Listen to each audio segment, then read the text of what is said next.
Good morning. Today is February 17, 11 a.m. This is lecture 9, more basic concepts on data science. So we have already discussed, oops, just give me a second.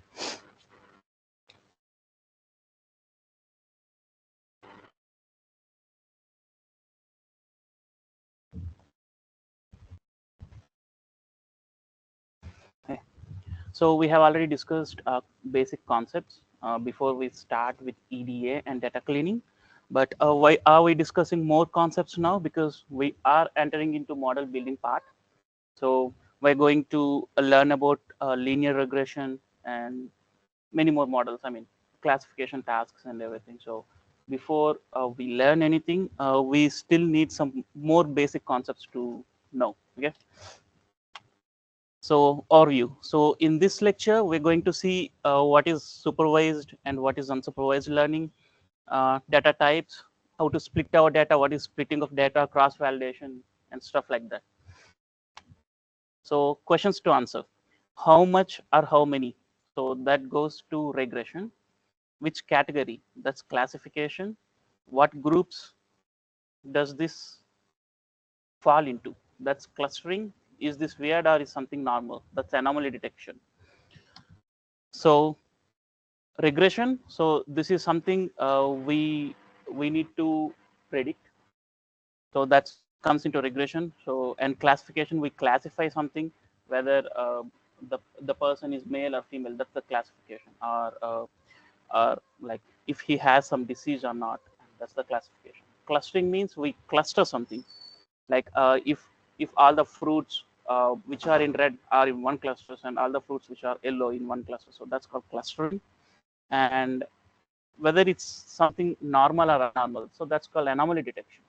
Something like outliers, it's anomaly detection. So we'll find the outlier and we'll see like why this outlier is instead of dropping it, right? So what options should we take?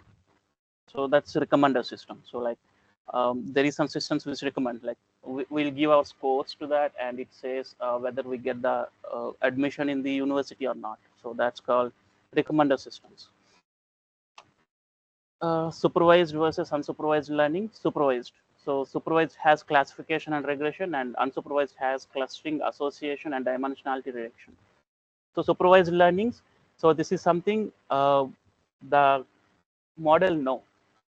So we give both input and output to the model, and it predicts based on that. And unsupervised, the model does not know how the output is. So, so supervised learning is a machine learning approach that's defined by its use of labeled dataset. So we'll label the output. We'll train the model based on the output, and then we'll try to predict. So that's called supervised learning. And these datasets are designed to train or supervise algorithms into classifying data or predict outcomes accurately. So using labeled inputs and outputs, the model can measure its accuracy and learn over time.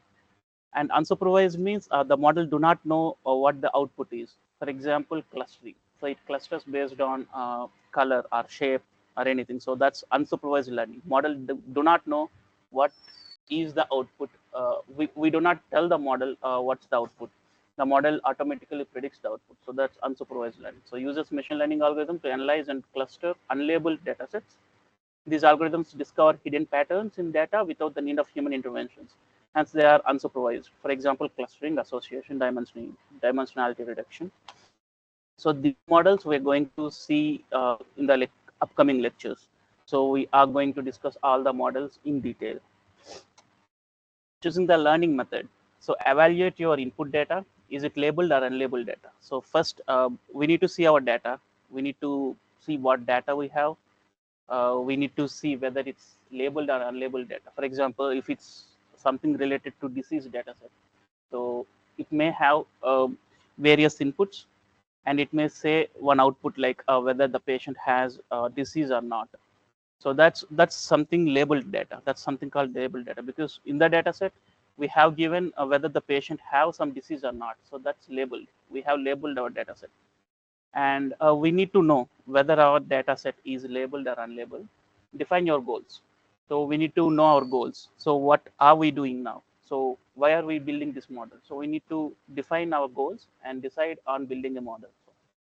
Do we have a recurrent, well-defined problem to solve, or will the algorithm need to predict new problems? Review your options for algorithms. Are there algorithms with the same dimensionality you need? Number of features, attributes, or characteristics? Can they support your data volume and structure?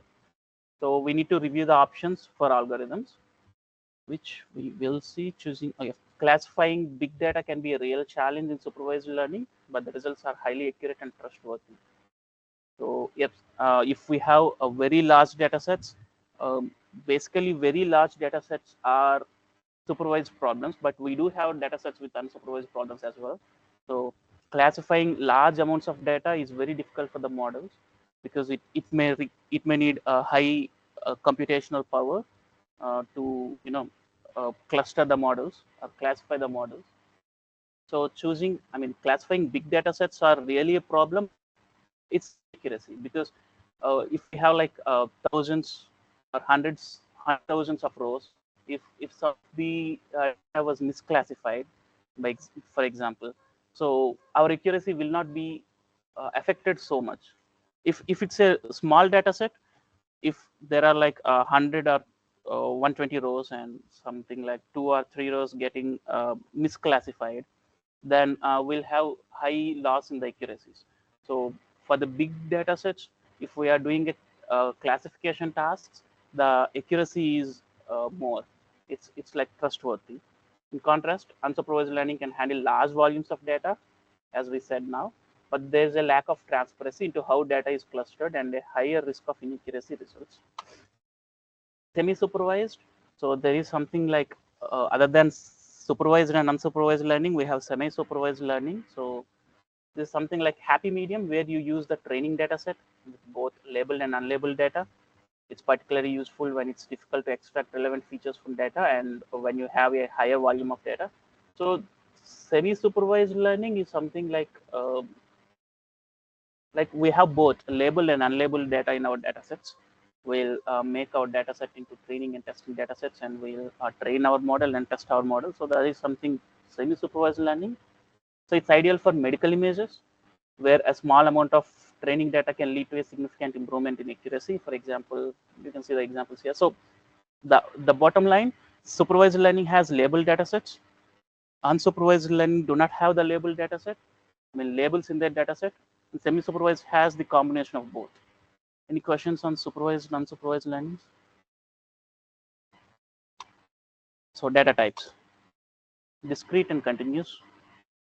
Um, so discrete is something, the name says this continuous data and this is discrete data. Example A's. So A's is discrete, whereas cost is continuous. Pounds, time. Time is obviously continuous and A's is discrete here. So for example, uh, if the data points we have that if we have the data points for every second, continuous data points coming out from for example, if you see the stocks, for stocks we have the stock value for every second and millisecond, so it's continuous. It's not like the stock price is something now and after 1 hour it will it's not going to update in 1 or 2 hours. It doesn't take time. It continuously updates the stock prices, so that's something continuous. But the temperature, for example, if we have the temperature in phone and we are looking at the day wise temperatures, so it shows us the mean value for the day. I mean, yeah, the mean values for yesterday and day before yesterday. So that's something discrete. If we are looking at real time temperature, that's continuous. If we are like looking at like mean values for every day, it's discrete. So that's the same thing. Here is the A's that's discrete, and here is the A's that's height that's discrete with respect to A's, height that continues with respect to A's. So it's like measuring every single point of time we have here. And this height is like taking height for every age, like at the mean average of 2-year-olds, the average of 3-year-olds, or something like that. So that's the uh, difference between discrete and continuous. So this is something we collected the data over the period of time. That's like discrete. We are not collecting for every second. Yeah. Discrete data. So that's what we have discussed. Includes discrete variables that are finite, numeric, countable, and non-negative integers. So non-negative, so 5, 10, 50, so on. All the real numbers like discrete values, but can be easily visualized and demonstrated using simple statistical methods such as bar charts, line charts, or pie charts. We'll see what the charts. I guess we have completed the lecture on charts. I guess can also be categorical, contains a finite number of data values such as gender of a person, is distributed discretely in terms of time and space. Discrete distributions make analyzing discrete values more practical. So we'll see what the categorical and nominal, ordinal categorical variables are in a few slides. Continuous data. So this changes over time, and we can have various values at different time intervals. Okay. So it is made up of random variables, which may or may not be whole numbers. Is measuring using data analytics methods such as line graphs, skews, etc. Regression analysis is one of the most common data types of continuous data analysis. So if we have time today, we will also discuss about regression analysis after this lecture, after these slides. So regression analysis is one of the most common thing in which we'll use the continuous data. So the predictions or the model output model will be continuous for the regression analysis, which we are going to see. So this is the kinds of data, I mean types of data. Data types are of two types, categorical and numerical. And in categorical, we have again ordinal, nominal, and in numerical, we have interval and ratio. So ordinal, this has order in it. For example, in categorical, it's ordinal. So how it would be like medium, high, low. You can order it low, medium, and high, or high, medium, and low. So it has some order to it. So it's called ordinal data. And whichever is not ordinal comes into nominal for categorical. And in numerical, interval and ratio. So this is something that deals with the zero. I mean the value of. We'll see the examples. It will be clear for you. More ways to think about data. Nominal, no numerical relationships between the different categories. Example, nationality. And ordinal, uh, it's like we can order it. So how I remember, if it's categorical, if it's not ordinal, it comes into nominal. It's simple. So just know what is ordinal, and all the values that are not ordinal comes into nominal. Interval and ratio. So for interval, equal spaces between values, but no meaningful zero.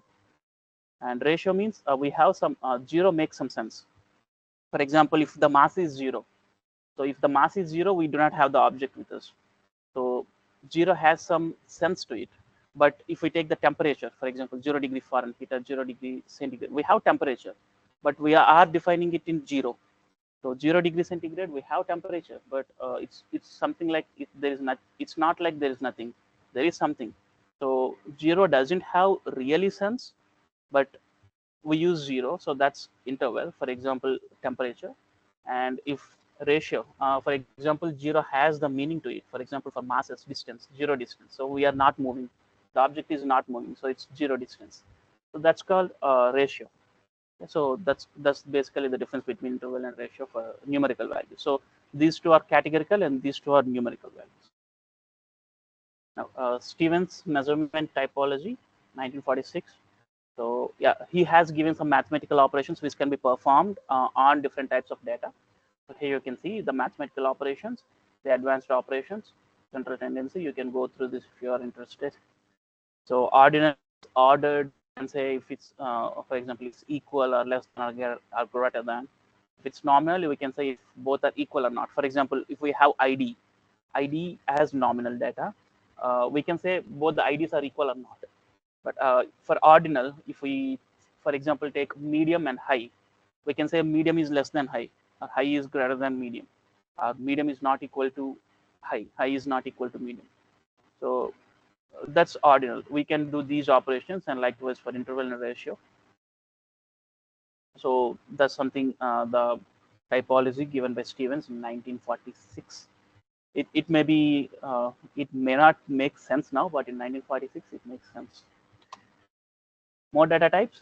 Useless data has nothing to do with what you are trying to achieve.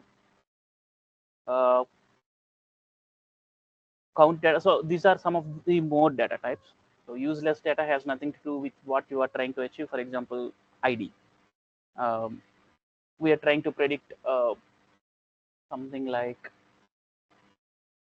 uh, disease for the patients or something, for example, and every patient has an ID, and the ID doesn't make any sense in our data. So we can't predict the disease using the patient ID. So that's called useless data. The ID here is useless data.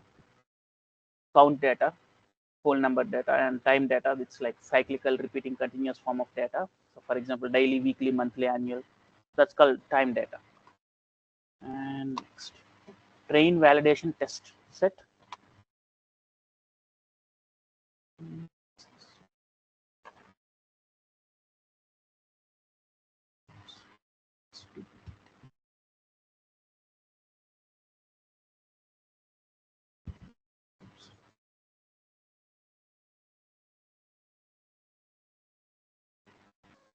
Project.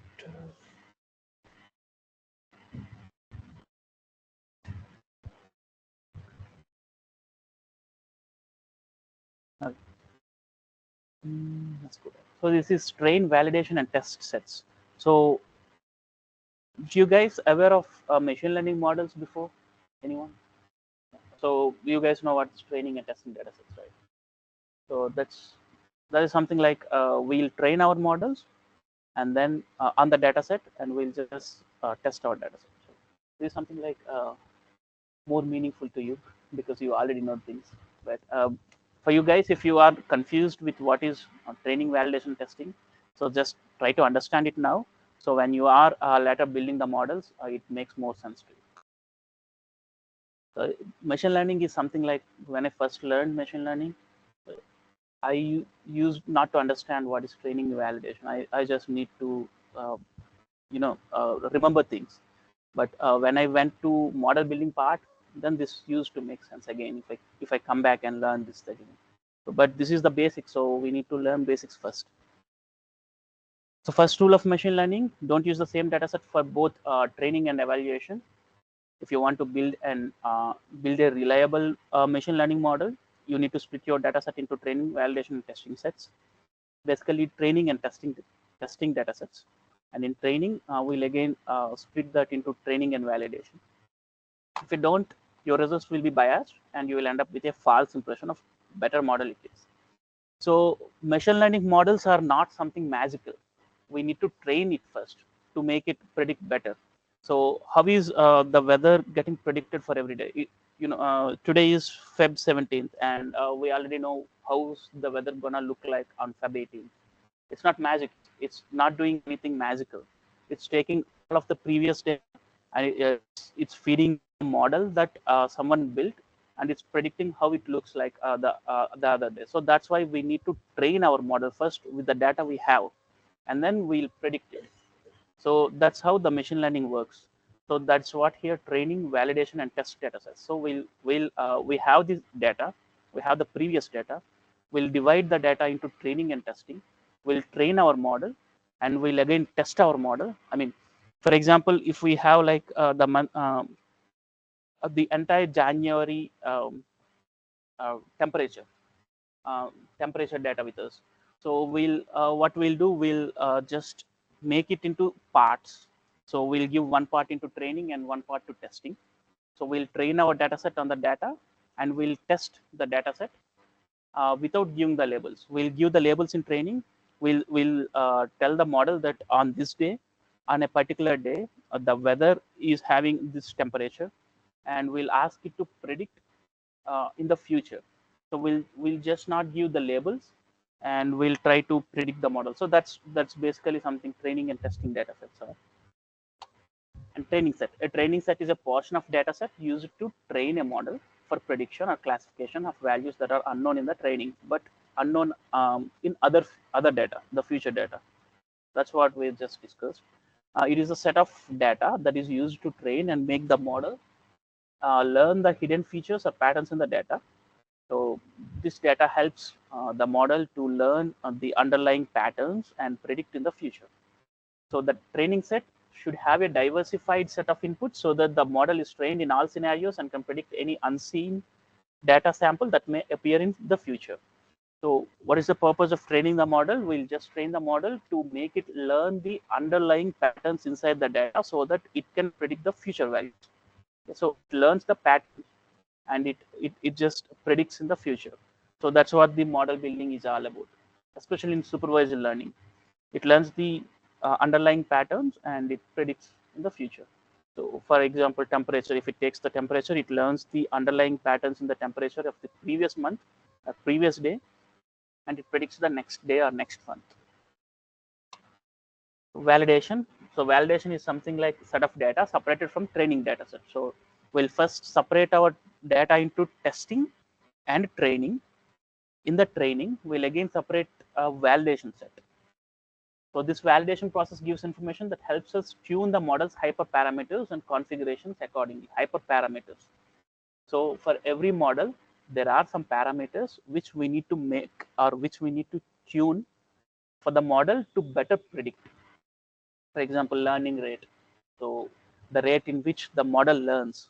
So that's a hyperparameter. We need to tune the hyperparameter for better accuracies and better predictions. So we'll see what the hyperparameters are when we are discussing about the model building part. But hyperparameters are something like the heart or the brain of the model. So the model will be trained based on the hyperparameters we give it to the model. The model is trained on the training set, and simultaneously the model evaluation is performed on the validation set. So it's getting trained on the data set, and it's working on validation set again, and then again on testing data set before it comes and before we make it make predictions in real world scenarios. Testing data set. The test set, as we said, is separate set of data used to test the model after completion of training. So we'll train. So we need to know how well our model got trained. So we use testing to train to see how it predicts, how our training data, training model predicts on the real world scenarios. It provides an unbiased final model performance metrics in terms of accuracy, precision, etc. To put it simply, it answers the question of how well does the model perform. So it's the unbiased final model performance, and biased and unbiased terms. So again, what is biased and unbiased in a data set? So for example, if we are dealing with classification tasks, we are classifying into 3 outputs. Yeah, so we're giving some input data into our model, and it's predicting whether it's high, medium, or low as the output. So if we are training our data more on low rather than medium and high, so our model is biased towards low. So it will learn more on low category rather than medium and high. So when it comes to real world, it predicts more accurately on lower classification than medium and high. So it's always necessary to keep our data set biased. I mean unbiased. Do not keep it biased. For example, if you take a training or testing data sets, just try to make or divide your set unbiased, equal amounts of low, medium, and high in training, and equal amounts of low, medium, and high in testing data sets as well, so that your model can be unbiased. So if you are training your model more on a classification task, on a particular classification output, then your model is more biased towards that thing. Training data, validation data, and testing data. So it's simple. Everything we discussed till now is going to be here. First, we'll train our data, and then we'll evaluate our model on validation data set, and we'll see if it's performing better. We'll use that model. If it's not, we'll tweak the model. We'll make changes to the hyperparameters of the model, and we'll again train our data, and we'll evaluate. If that result is satisfying to us, we'll use that model, or else we'll again tweak some model, something, and again train the data. Train it on training data set and validate. If everything is good in this loop, Then it comes to the validation set, and then again test data set. We perform test data set, and we'll see the matrices like how much accurately our model is predicting, or whether it has less errors, something like that. We'll confirm the results on test data set. How to split your data? So splitting your data entirely depends on you. So you're the one who needs to decide what's the ratio you need to split, whether it's 80-20 or 70-30 or 50-50. It's totally depending on you, because that's your data set. You know more about the data set than anyone else. So you need to be aware of the splitting of the data set, like how much data you give for training and how much data you give for testing. And in testing, we'll measure the accuracies like we'll measure the matrices like accuracy, precision, recall, F1 scores, mean square errors, or anything. Okay, so if there is less training data set, if we are training our model on less data sets, the machine learning will show high variance in training. Okay, so the machine learning model will remember more if we give like a more training data sets, and performs very well on training data sets, but cannot be in real. With less testing or training, your model evaluation performance statistic will have greater variance. So come up with a split that suits your model. So these are the cons. Uh, what if one set has higher and one set has lower? So we'll generally use 80-20 split. So, and again, it's on you, because you know your data set and you must be the one who decides on splitting your data. Generalization: train on training data set, but the objective is to do well on the testing data set. So yeah, that's our objective. We'll train our data, and we need our model to perform well on testing data sets. Generalization: we care how well the concepts learned by a ML model apply to examples not seen by the model while training. Yes, a goal for good ML model is to generalize well from training data to any data from the problem domain, so that the model can make better predictions in the future and data the model has never seen. So this is all the repetition which we discussed earlier. So this is called there is something called underfitting, overfitting, and good fit. So underfitting is something your model is not performing well on the testing data set. Overfitting is something which your model is overly performing on your training, but it's not performing well on your testing data set. And good fit is something which is performing on both. It's performing well on your training, and it's also performing well on your testing data sets. So for example, here you see um, this data, this has a line here. This is called fitting. It's not performing well. So it's not predicting. If you see this data, a lot of error here. So this line should be here, not here. So there's a lot of error in this data. It's not predicting good. And if you see this one, it's good fit. It's overall predicting good. But if you look at this one, it's called overfitting. It learned too much on your training, so it will not perform good on your real world data. It memorized the patterns because you have trained it too much. It memorized all the data points in your data set, but when it comes to real world problems, it may not perform that good, because it's showing good results because it memorized the pattern. It's not trained accurately, or it's not trained good enough. Okay. So this is something, again, the map here shows underfitting, overfitting, and good fit. So in there is nothing in the real world that the model predicts accurately 100% accuracy. Okay, so there is no model that predicts with 100%. There will be errors, so it's okay to have errors. So it's not like a make your models make 100% accurately. There is nothing in the real world that predicts 100% accurately. There will be errors. So here, if you see this line, it has least errors. So we need to make our model to predict least errors. Predict it with least errors. It's not like predict 100%, but predict it with least errors. So that's something the real world work on. So the real world works on reducing the error, not like predicting it 100%. So everyone has the target to reduce the errors, not to predict 100% accurately. Okay? So this is for regression or, um, a line, and this for classification. It's classifying into two groups. The X ones are in one group and the circles are another group. So this is underfitting. It just gave a random line. It's not like properly trained and tested on the data sets. It's a good fit. There is some curve, but it's again overfitting. It's 100% accurate, and you see it memorize the patterns. It's not possible in real world to make this type of mathematical equation to fit the model. It's parabola and it's straight line. There are some mathematical equations to define, but your model is learning too much.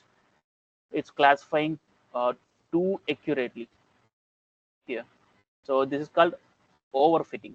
It learned too much, so it won't perform good on the real world data sets. So this is all about underfitting and overfitting. So this is appropriate fitting. It's not appropriate fitting. So instead of fixing it, professor made some joke on that. Underfitting. So that's what we discussed. We can just read it through. Neither model, the training nor generalize the new data. Predictors too simplistic, not powerful enough to capture salient patterns in the data. Remedy, move on and try alternate ML algorithms. Or you can go and see whether if you're training perfectly or not before going and trying alternate ML algorithms. Just try to look at what you're doing wrong in this present algorithm now. Or fitting, a model that models the training data too well. Or fitting happens when the machine learning model memorizes the patterns in the data to such an extent that it fails to classify unseen data. The model sees noise or fluctuations in the training data as features and learns them.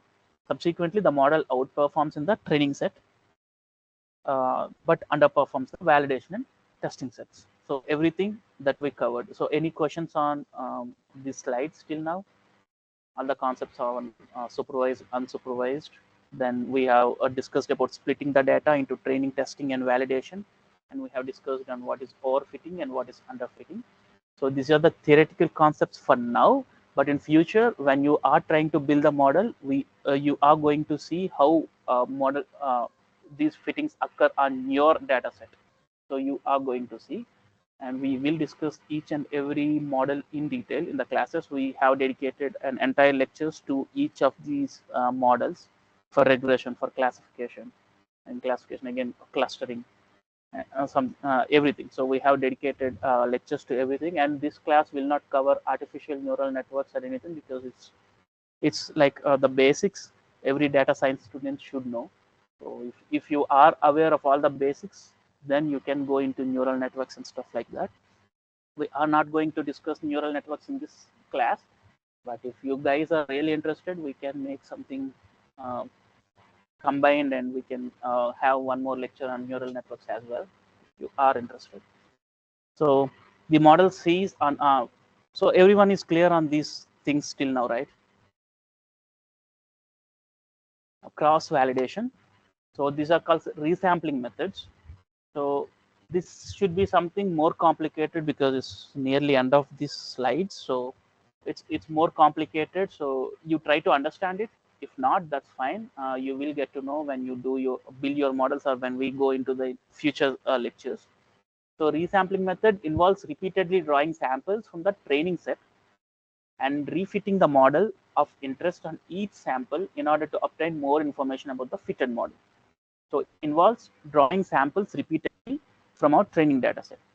So for example, if we are training our data set, so it is a way that we'll take some of these data sets, I mean, some of the training. So it's something like it's doing testing and training in the same part. So out of the entire data, it's actually capturing one data, it's holding one data and training on the other data, and it's trying to predict it and trying to tweak its hyperparameters. And again, it will hold this one, and it will again train on all these things, and it will test on this part, and it will hold this one. So until every part was finished. So it's something like that, resampling method. Okay? For example, we can estimate the variability of linear regression fit by repeatedly drawing different samples from the training data, fitting an OLS regression to each new sample, and then examining the extent to which the resulting fits differ. So OLS regression is something like a straight line, AX plus B or MX plus C. It's a straight line. So while training the data, it's repeatedly taking out a part of this data set and it's training and fitting the hyperparameters into OLS regression. So that's something which we'll see in the later lecture, the next slides. Model assessments have chosen a final model estimates its prediction error on new data. Model selection estimates the performance of different models in order to choose the best one. So that's all about model assessment and model selection. Let's see what like cross validation and bootstrap in resampling methods. So used to estimate test set prediction error rates associated with a given machine learning model to evaluate its performance or to select the appropriate level of model flexibility. So it is used to estimate test set prediction error associated with given machine learning method to evaluate its performance or to set the appropriate levels of model flexibility. Bootstrap is generally used to provide a measure of accuracy of a parameter estimate. So we'll see what these are in detail. So here you see the cross validation. So in each iteration, it's dividing into folds.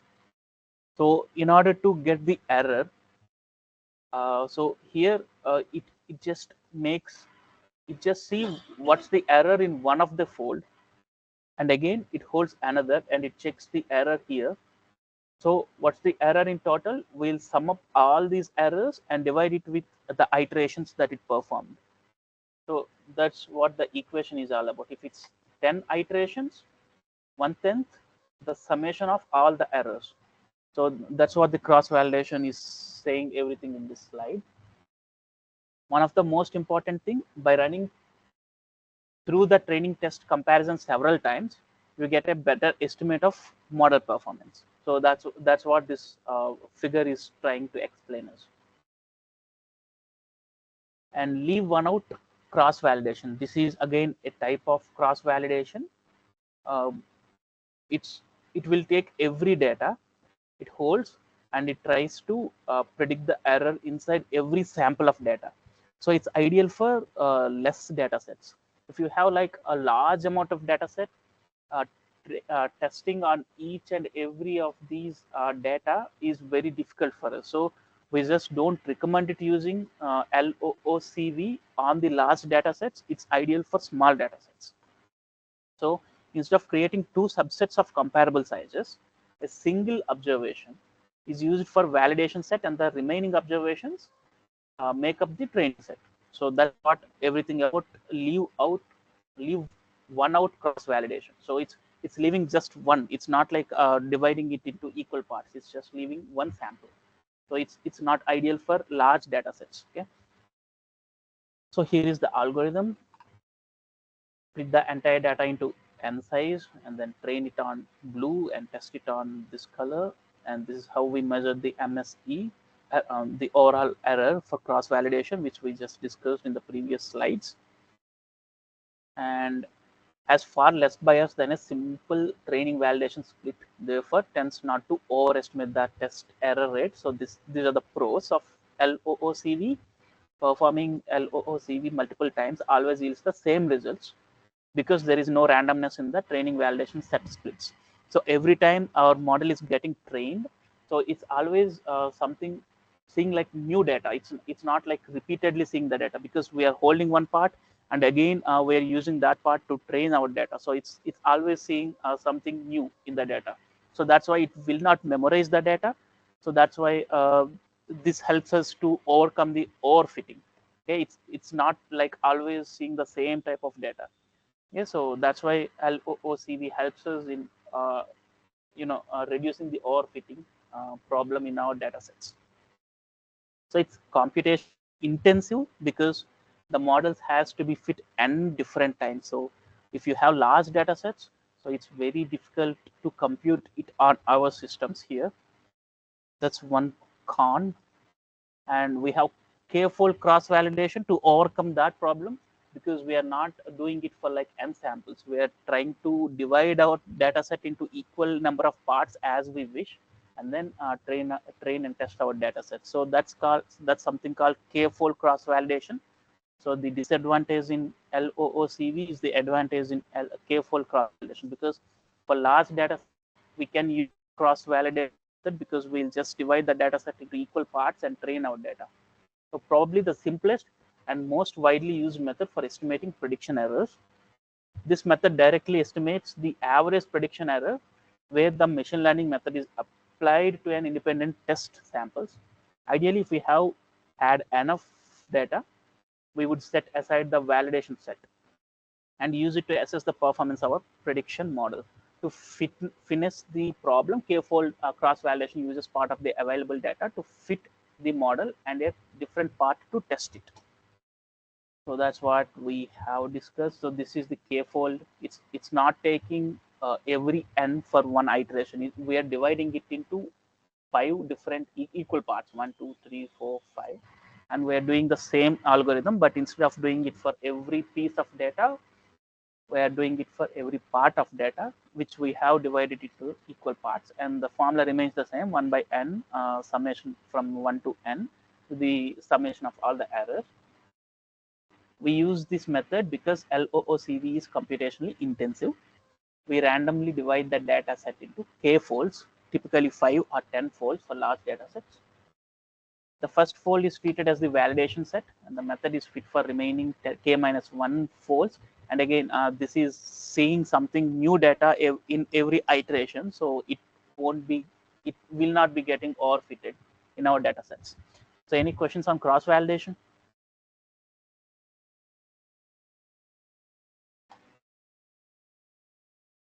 So k-fold CV, so this is some mean squared error graph, and this is the degree of polynomial for 10-fold CV and LOOCV. So if you are interested, go through the graph. So bias variance trade-off for k-fold cross validation, which is better, LOOCV or k-fold CV? As we said, for smaller data sets, LOOCV is recommended, and for large data sets, since it's computationally extensive, we'll use k-fold cross validation. So LOOCV is computationally intensive than k-fold. So the bias variance trade-off between the two resampling methods. So it's lower bias and high variance. And again, it's repeating the same thing from the previous slides. It's repeating the same thing from the previous slides. So the variance in fitting the models,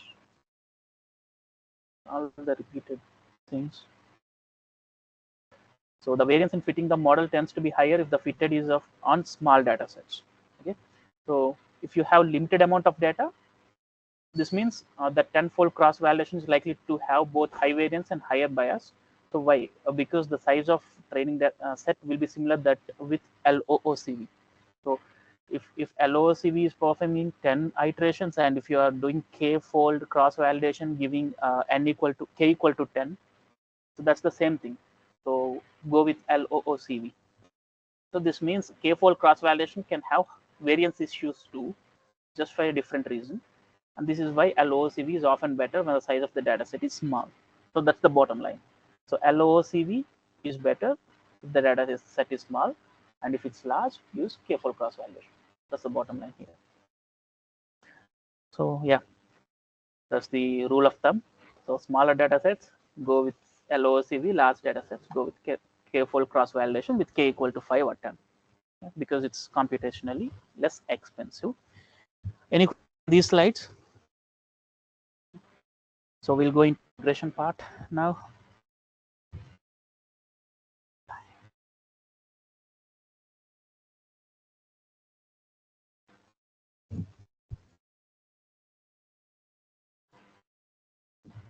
Before we discuss about this thing, let me stop the recording and restart it.